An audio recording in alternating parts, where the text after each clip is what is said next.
I had to get this clip for you guys. I just pulled the pan off. Look at that oil pump right there, guys.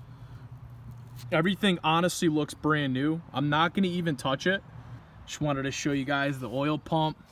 A lot of you guys requested to see this thing. All right, guys, just got to the crib now. Shout out Chris at work, hooking me up with a nice cigar. But I forgot that I had bought this OEM flywheel, right? So I know it's crappy looking.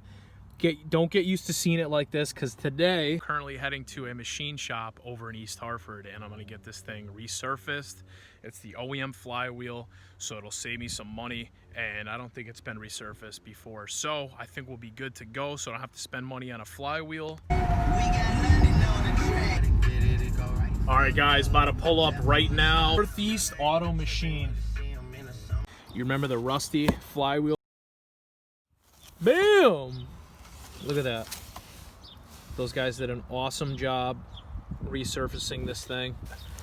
There we go. So all I need to really do is just hit it with some brake clean, but there is going to probably be another swap down the road. And you know, I still, my dream motor, obviously, you know, I'd like to do a Frank build. You guys all know that.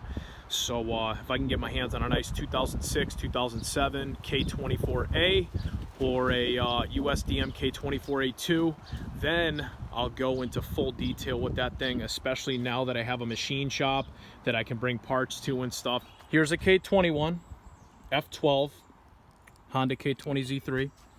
Look at the difference in size right there, guys. Okay, so when you put that flywheel on, if you use the automatic bolts, you are not going to have a lot of threads even holding this thing on. You guys can see it's very important that you use the K21s. Now, I'm not sure if the USDM K24A2 flywheel bolts are the same, but since I'm using my Z3 trans, I went and got K20 bolts.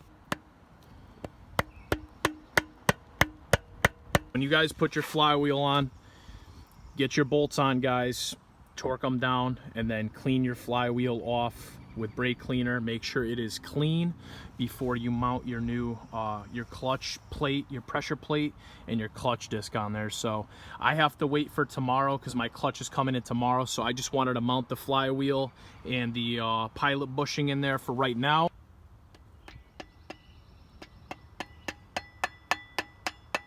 As I don't want to damage anything, but you can look at this one right here, right?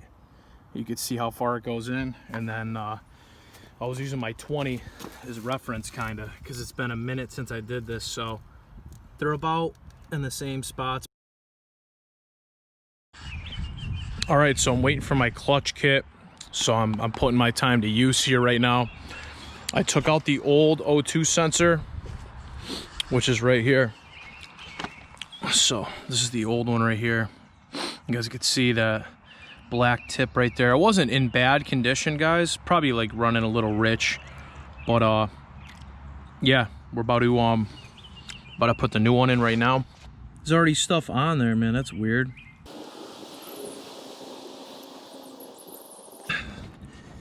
You guys could see I'm running the Skunk 2 Alpha header, obviously, and here's the there's the extension right here. It's pretty tight right there.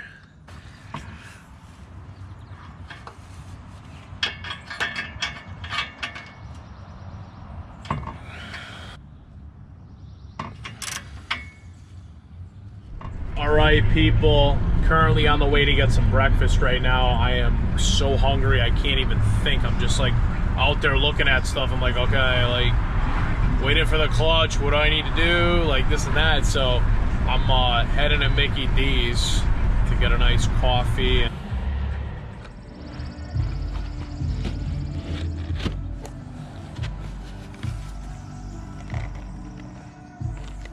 then I even got a, I got like clutches everywhere, guys. Don't mind me. I got like 3 or 4 Exetti clutches chilling, but look at this. This will be for my next swap. OEM flywheel. Look at that. Beaut, dude. Brand new OEM flywheel. She'll be ready for the Frank build once this thing blows up.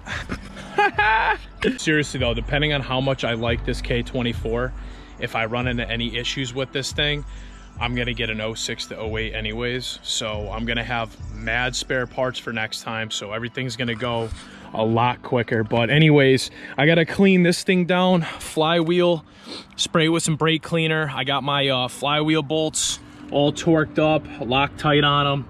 Pilot bushing or bearing is in there, and then over here you guys can see I got my don't mind the bag, I didn't want stuff getting in there, but I got the OEM Nachi throwout bearing, new spring, and I greased the end of the ball here where the sleeve goes, so we're making good progress. Got the new boot on there.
Just trying to mount the tranny on right now. This is a complete pain in the balls. I tried doing it without the hoist, but I got the hoist, as you can see, hooked up onto the points there.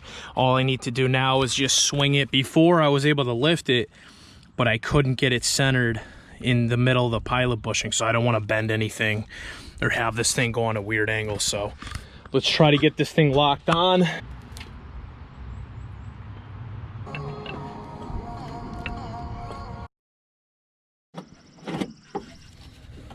All right, guys, engine is in. We're bolting on the tranny mount right now. You guys can see these bushings, I'm not gonna lie, they look extremely nice, you know, the finish and everything.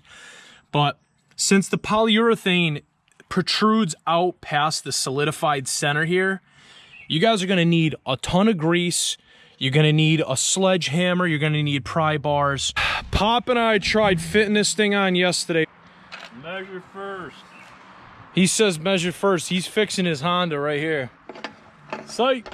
But so we basically measured, and this was what, about a ½ inch bigger, or? Oh, the bushing was an 1/8 inch. The bushing was an 1/8 inch wider than the OEM bushing. So I'm not gonna even mess with this, guys. Gave me way too much of a problem. So I'm gonna leave that as is. I'm gonna have to get a new rear mount eventually. So I'm running the stock OEM mount. I'm not gonna get on this thing at all. I'm just gonna drive it, break the clutch in fine, and I'm gonna utilize the rest of these mounts right here. But it was hard. Even the front one, guys. The front one, you have to use a smaller bolt for the front, because the wide one, I couldn't get mine through. Don't forget your little ground bracket right here. All right, guys, sorry I haven't been filming a lot. I just really want to get this done, guys. The mounts took me forever, but you guys can see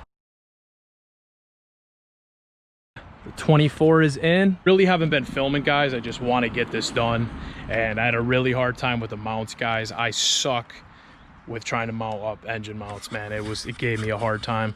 This has taken me so much longer than intended. The header, I still got to figure out what to do with that, because I don't even think it's gonna clear. I gotta take it off of the exhaust, fit it on the block, and then connect it back up to the exhaust after. The 24 is in. It's kind of hard to see me right now, but it is the night before the initial startup, guys, and I can't believe that. I can't believe I did it. Shout out my dad. Engine work, engine swaps are extremely difficult if you're by yourself.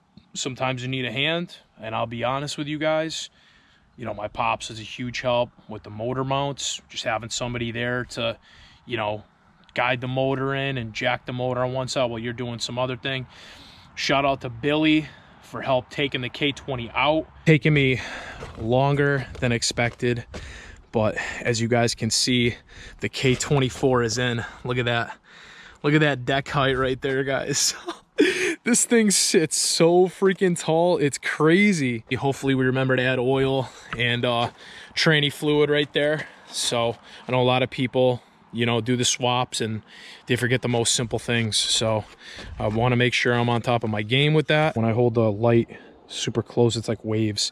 Basically there, I just need to put the axles in. The let me show you guys the alpha header. This is crazy. This is my biggest concern, but the alpha header is mounted up, and I'm gonna show you guys so you get a better view here. The clearance, let's see if we can see back down in there. You can kind of see it, guys, but the clearance is literally like, it's close. Like it's really close. Without the washers, I definitely would have hit. But we'll talk about that in another video, guys. I have a ton of videos planned with this thing right here, guys. You have no idea.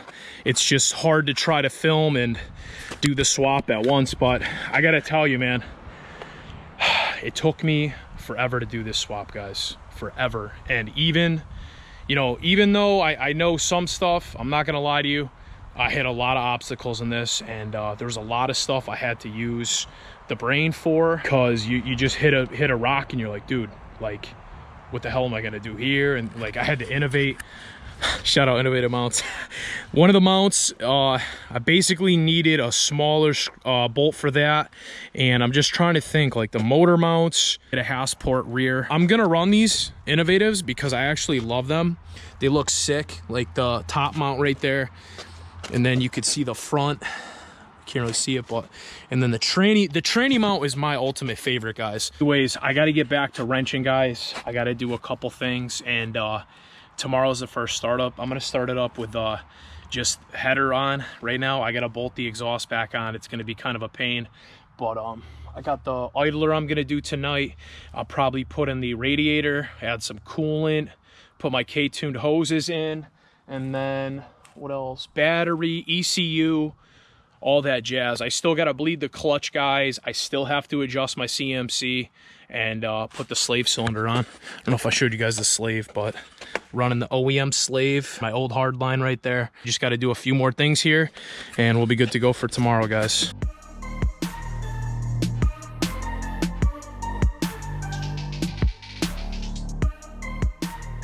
I'm so scared right now.